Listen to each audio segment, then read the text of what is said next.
Hello दोस्तों, good evening, नमो नमः।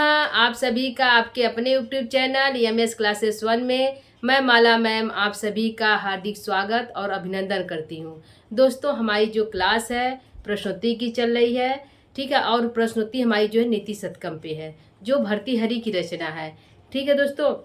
यह जो प्रश्नोत्तरी है यह यूपी टीएसटी पीएसटी में भी सिलेबस में है, और जो हमारे अभी बिहार की परीक्षा होने वाली है उसमें भी यह सिलेबस लगा हुआ है, ठीक है दोस्तों। यह सभी के लिए जो है प्रश्नोत्तरी सभी के लिए अनिवार्य है, या वो यूपी के हो या बिहार के हो या कोई भी अदर स्टेट के हैं जिनका जो है संस्कृत सब्जेक्ट है जिसमें नीति शतकम है, तो प्रश्नोत्तरी सबके लिए जो है यहाँ से जो प्रश्नोत्तरी है सबके लिए अनिवार्य है, ठीक है दोस्तों। तो यह जो प्रश्नोत्तरी है दोस्तों परीक्षा दृष्टि से इम्पॉर्टेंट है, ठीक है। तो आइए इसको हम देखते हैं। जो है दोस्तों हम जो है इसमें जो संधि संधि के जो है स्वर संधि व्यंजन संधि के जो है क्लास को पढ़ा दिए हैं, और बहुत से जो टॉपिक है जिसको हमने पढ़ा दिया है।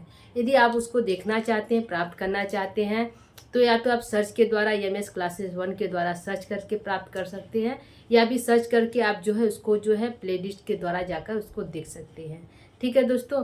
तो आइए हम जो है बिना देर किए अपने जो है प्रश्न उत्तरी को स्टार्ट करते हैं। तो आज का हमारा जो पहला प्रश्न है दोस्तों, पहला प्रश्न है, यह जितने भी प्रश्न है दोस्तों नीति शतकम के श्लोक से लिया गया, मतलब इसके श्लोकों से जो प्रश्न बनता है उससे लिया गया प्रश्न है, ठीक है। तो प्रश्न हमारा है धन की कितनी गतियाँ होती हैं। उसमें जो है भर्तृहरि की जितनी भी रचनाएं हैं वह मुक्तक ग्रंथ के अंतर्गत आती है। मुक्तक काव्य हर श्लोक अपने आप में पूर्ण है दोस्तों।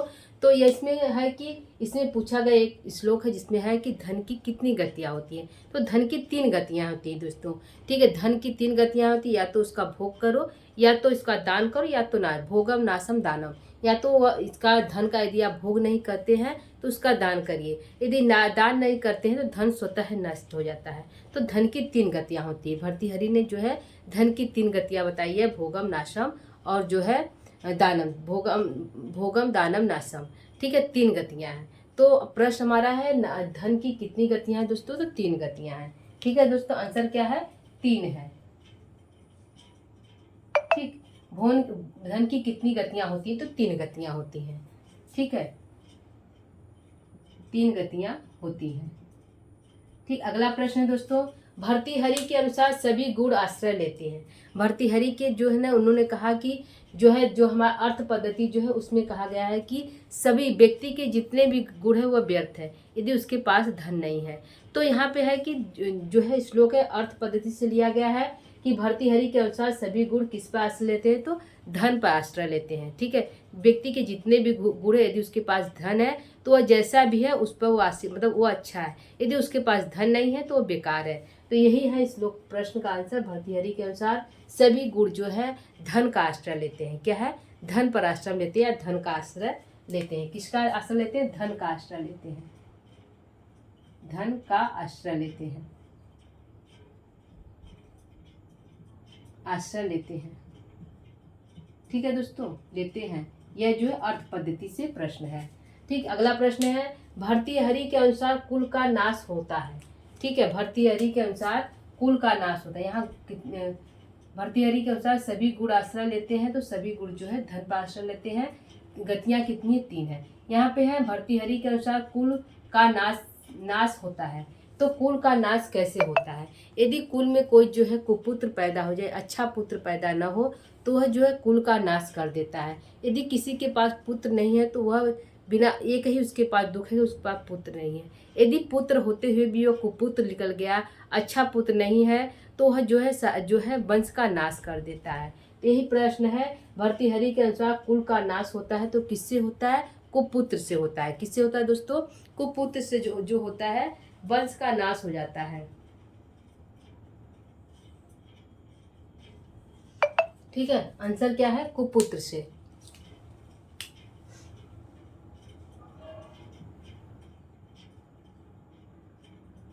कुपुत्र, ठीक, कुपुत्र से।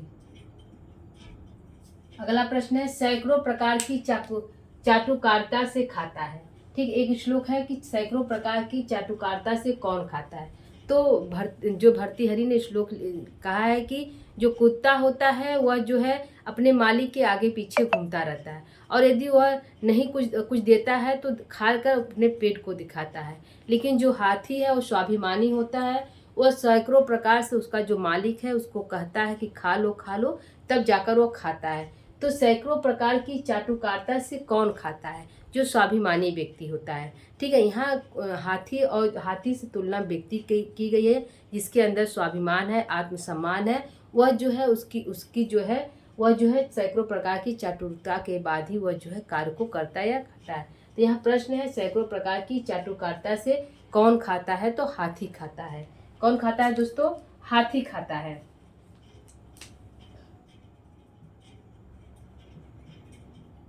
हाथी खाता है। ठीक है, अगला प्रश्न है, भर्तृहरि के अनुसार कुत्ता भोजन देने वालों के सामने क्या करता है? तो हमने बताया दोस्तों, यदि कुत्ते को भोजन हम दे देते हैं तो वो आपके आगे पीछे घूमता है। ठीक है, और अपने पेट को मतलब लेट कर अपने पेट को दिखाता है कि वह बहुत भूखा है, या पेट को दिखाकर। ठीक, तो यहाँ पे भर्तृहरि के अनुसार कुत्ता भोजन देने वालों के सामने क्या करता है? तो अपने पेट को दिखाता है। क्या करता है दोस्तों? अपने पेट को दिखाता है। पेट को दिखाता है।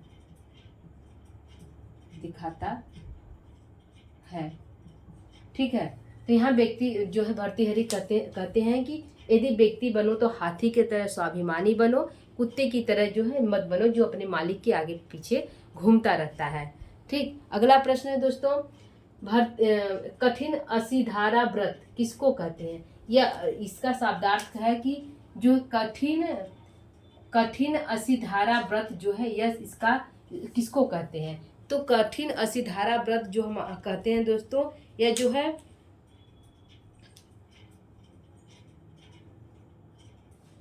ठीक है, कठिन असिधारा जो है तलवार की धार पर चलने के बराबर कहते हैं। क्या है?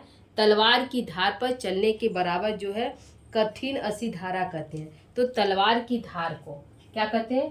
कठिन असिधारा किसको कहते हैं? तो कठिन असिधारा जो है तलवार की धार पर चलने को कहते हैं। क्या कहते हैं? तलवार की धार पर चलने को कहते हैं। तलवार की धार पर चलने को कहते हैं। चलने को कहते हैं। ठीक है, ठीक है, तलवार की धार पर चलने को कहते हैं असिधारा व्रत। जो तलवार की धार पर चलने से भी कठिन कार्य है, जो है सज्जनों का व्रत करना।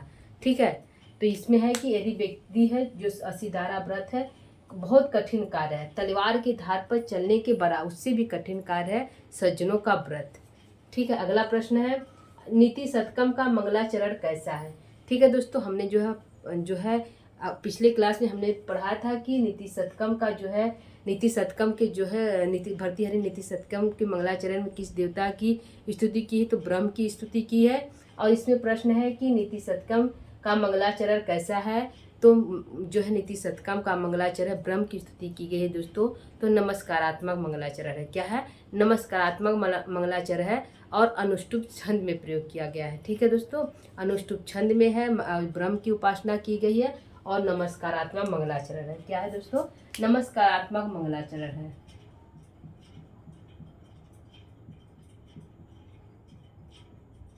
नमस्कारात्मक मंगलाचरण हमारा है। ठीक है, अगला प्रश्न है, नीति शतकम के अनुसार सदा रहने वाला आभूषण है। नीति शतकम में जो है भर्तृहरि कहते हैं कि सबसे बड़ा आभूषण क्या है? तो व्यक्ति का सबसे बड़ा आभूषण था वाग्वाणी। उसकी भाषा बोली ही सबसे बड़ी आभूषण होती है। ठीक है, सारे आभूषण नष्ट हो जाते हैं लेकिन जो वाणी रूपी जो आभूषण होती है वो बहुत सुंदर होती है। तो उन्होंने कहा नीति शतकम का सदा रहने वाली आभूषण क्या है? तो वाग्वाणी ही है। क्या है दोस्तों? वाग्वाणी ही सबसे बड़ा आभूषण है, वाणी रूपी आभूषण है। ठीक है, क्या है दोस्तों? वाणी रूपी आभूषण, वाग्वाणी रूपी आभूषण। ठीक है, वाग्वाणी रूपी आभूषण जो है सबसे सुंदर है। अगला है, परिवर्तनशील संसार में जीवन सार्थक होता है। भर्तृहरि का जो श्लोक है उसमें कहा गया है, इस परिवर्तनशील संसार में कौन कौन जन्म नहीं लेता है, कौन मरता नहीं है। यानी सभी का जन्म होता है, सभी मरते हैं, लेकिन उन्हीं का जन्म सार्थक होता है जो इस परिवर्तनशील संसार में जन्म लेकर कुछ सार्थक कार्यों को कर सके, कुछ अच्छे कार्यों कर सके, उन्हीं का जीवन सार्थक है। ठीक है, तो यहाँ परिवर्तनशील संसार में जीवन सार्थक होता है, उन्हीं का होता है जो इस संसार में आकर कुछ परिवर्तन करते हैं, कुछ कार्यों करते हैं। जन्म लेना और मरना ये तो सभी का कार्य है, कुछ सभी लोग जन्म लेते हैं और सभी लोग मर जाते हैं परिवर्तन संसार में, लेकिन जन्म लेना उन्हीं का सार्थक है जो इस संसार में कुछ अच्छे कर्मों करते हैं। तो आंसर हमारा क्या है दोस्तों, जो अपने वंश या राष्ट्र की उन्नति करे, कुछ अच्छा कार्य करे। तो क्या आंसर होगा, परिवर्तन संसार में जीवन सार्थक होता उन्हीं का जो राष्ट्र के लिए अपना जीवन समर्पित करते हैं। ठीक है, जो अपने वंश या राष्ट्र की उन्नति करते हैं। क्या है, जो अपने वंश की उन्नति करते हैं, जो अपने वंश यानी राष्ट्र भी कर सकते हैं, राष्ट्र की उन्नति करते हैं, उन्नति करते हैं। ठीक है, उन्हीं का जीवन सार्थक है। अगला प्रश्न है दोस्तों, मनुष्य हाथी के समान मदांग कब हो जाता है। मनुष्य जो है हाथी के समान उसके अंदर गर्भ कब आ जाता है, जब वो जो होता है अल्प ज्ञानी होता है, जब उसको थोड़ा ज्ञान प्राप्त होता है, जब थोड़ा ज्ञान पा लेता है तो तब वह क्या हो जाता है, हाथी के समान मदांग हो जाता है। ठीक है, प्रश्न है, मनुष्य हाथी के समान मदांग कब हो जाता है, जब वह थोड़ा ज्ञान पा जाता है। तो भर्तृहरि कहते अहम, जब मैं थोड़ा ज्ञानी था, अल्प ज्ञानी था, तो हाथी की तरह मदांग हो गया था। ठीक है, लग रहा था कि हमारे सिवाय संसार में कोई नहीं है। जब वो धीरे धीरे वह जो है विद्वानों की संगति में जाता है तो उसे पता चलता है कि वो कितना अल्प ज्ञानी, उससे कुछ भी ज्ञान नहीं प्राप्त होता है, और जिसका ज्वर चढ़ा हुआ था, जो ज्ञान रूपी, जो घमंड रूपी जो ज्वर था, वह जो है धीरे धीरे जो है समाप्त हो जाता है, उतरने लगता है। ठीक है, तो हमारा प्रश्न है, मनुष्य हाथी समान मदांग कब हो जाता है, जब वह अल्प ज्ञानी होता है। क्या होता है, अल्प ज्ञानी होता है या थोड़ा ज्ञानी होता है। अल्प ज्ञानी होता है तब। ठीक, जब वो अल्प ज्ञानी होता है तब वह हाथी के तरह मदांग हो जाता है। अगला प्रश्न दोस्तों, मनुष्य का सर्वज्ञ होने का ज्वर कब उतरता है। हम ही सर्वज्ञ, वो कहते हैं, श्लोक पूरा है दोस्तों, मनुष्य अहम अहम अहम यहाँ की कि भर्तृहरि कहते हैं कि मैं ही सर्वत्र ज्ञानी हूँ। उसका जब उनको पता चला कि हम ही सभी सर्वोत्त ज्ञानी हैं, तो हाथी की तरह मदांग हो जाते हैं, और जो वो सोचते हैं कि हम ही सर्वज्ञ हैं, हम ही सर्वज्ञ, सब कुछ हम ही सब कुछ जानने वाले हैं। लेकिन जब वह विद्वानों की सभा में जाते हैं तो उन्हें पता चलता है कि हमसे भी ज्ञानी बहुत है, हमें तो कुछ भी पता नहीं है। तो उनका जो ज्वर होता है, सर्वज्ञ होने का जो ज्वर है, वह धीरे धीरे उतर जाता है। क्या करता है, वह धीरे धीरे उतर जाता है। तो कब उतरता है दोस्तों, मनुष्य का सर्वज्ञ होने का ज्वर कब उतरता है, जब विद्वानों की संगति में जाता है तब उतरता है। ठीक है दोस्तों, क्या आंसर है, जब उसे सभा में जब वह विद्वानों के संपर्क में जाता है तब उतरता है। विद्वानों के संपर्क में, विद्वानों के संपर्क में जाता है तब जो है ज्वर तब उतर जाता है। ठीक है दोस्तों, यह हमारा प्रश्न है। दोनों प्रश्न एक ही श्लोक से है दोस्तों, तो एक ही श्लोक से लिया गया है कि अल्प ज्ञानी होने पर जो है मदांग की तरह हाथी की तरह मदांग हो जाता है, और जो उसे प्राप्त होता है, विद्वान के संपर्क में जाता है, तो उसका जो ज्वर होता है कि वो सर्वज्ञ ही है, तो उसका ज्वर जो धीरे धीरे समाप्त हो जाता है। अगला प्रश्न है दोस्तों कि नीति शतकम में वर्णन है। नीति शतकम में क्या वर्णन है। नीति शतकम जो है नीति की बातें लिखी गई है। क्या लिखी गई है, नीति की बातें लिखी गई हैं। भर्तृहरि ने जो है पद्धति के माध्यम से, मार्ग के माध्यम से मूर्ख पद्धति के माध्यम से मूर्खों को उपदेश दिया, किस प्रकार के समाज में कैसे कैसे मूर्ख रहते हैं, और विद्वान पद्धति के अनुसार विद्वता की बात कही है। अर्थ पद्धति के अनुसार अर्थ को किस प्रकार हम अर्जित करें, और जो है जो भाग पद्धति के अनुसार भाग किस प्रकार हमारा साथ देता है। ठीक है, हर पद्धति के अनुसार जो है नीति की बात बताई भर्तृहरि ने। ठीक है दोस्तों, तो यह जो है नीति शतकम से हमारा क्या तात्पर्य है, क्या अर्थ निकलता है दोस्तों, तो नीति की बातें निकलती है। क्या है, नीति की बातें निकलती है। भर्तृहरि ने हर एक पद्धति में व्यक्ति को जो है उपदेश देने की बातें कही है। ठीक, नीति के माध्यम से। तो नीति शतकम में वर्णन क्या है, नीति का वर्णन है। क्या है, नीति का वर्णन है। नीति की बातें कही गई है, नीति की बातें हैं। ठीक है, अगला प्रश्न है, किस विद्वान के अनुसार भर्तृहरि को बौद्ध कहा गया है। ठीक है, ऐसा कौन सा विद्वान है जिसने भर्तृहरि को बौद्ध कहा। ठीक है, यही प्रश्न है, किस विद्वान के अनुसार भर्तृहरि को बौद्ध कहा गया है। तो इब्सिंग है, उन्होंने जो है भर्तृहरि को बौद्ध कहा। ठीक है दोस्तों, कौन इब्सिंग है जो भर्तृहरि को बौद्ध कहे हैं। इत्सिंग है जो है भर्तृहरि को इत्सिंग है जो भर्तृहरि को बौद्ध कहे हैं। ठीक है, तो यह विद्वान है, विदेशी विद्वान है। किस विद्वान के अनुसार भर्तृहरि को बौद्ध कहा गया है, तो इत्सिंग के अनुसार जो है भर्तृहरि को बौद्ध कहा गया है। अगला प्रश्न है, विवेक भ्रष्ट व्यक्तियों का पतन कैसे होता है। विवेक से भ्रष्ट व्यक्तियों का पतन किस प्रकार होता है दोस्तों, तो विवेक से भ्रष्ट व्यक्तियों का पतन जो है सैकड़ों प्रकार से होता है। क्या है, सैकड़ों प्रकार से होता है।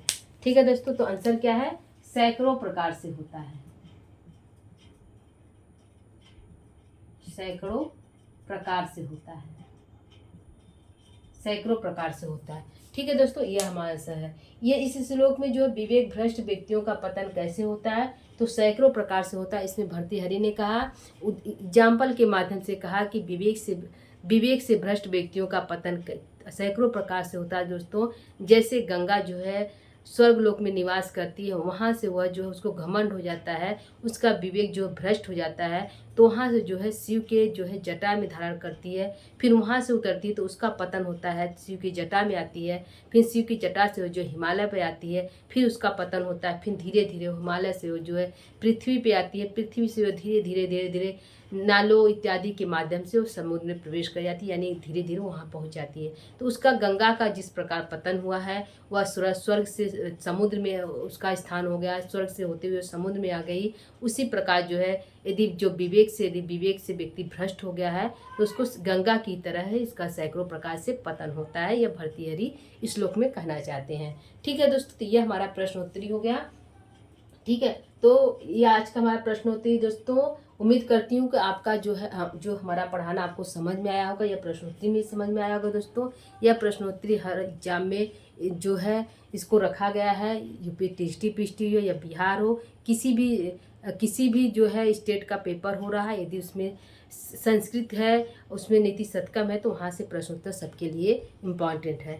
ठीक है दोस्तों, यदि आपको हमारा क्लास अच्छा लग रहा हो तो आप प्लीज़ जो है हमारे चैनल को सब्सक्राइब, लाइक इत्यादि कर दीजिएगा। ठीक है दोस्तों, तो आज के लिए इतना ही। कल जो हम आगे के प्रश्नों को फिर से लेकर उपस्थित होंगे। तब तक के लिए नमो नमः, नमः संस्कृताय।